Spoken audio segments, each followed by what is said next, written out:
Hi friends, ఇవాళ మాకు special ఏంటంటే మా దీప్తి వాళ్ళ తమ్ముడు వచ్చాడు. వాళ్ళ తమ్ముడు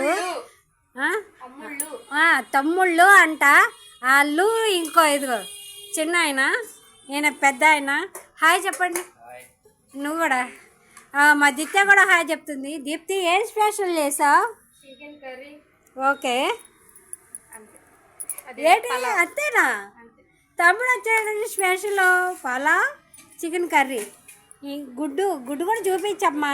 గుడ్డు వలవలేదండి. Boiled eggs. ఇది ఫ్రెండ్స్, ఈరోజు Sunday special. Thank you, comment చేయండి. బాగుంది. ముందు ముద్ద పెట్టుకొని చెప్పయ్యా. తిన్న బాగానే ఉందా? కూర అన్నం అది బాగానే ఉందంటండి. అది ఎలా ఉంది పండు? సూపర్ ఉందంటండి. వాళ్ళు చెల్లి చేసిన వంట. అక్క సారీ అక్క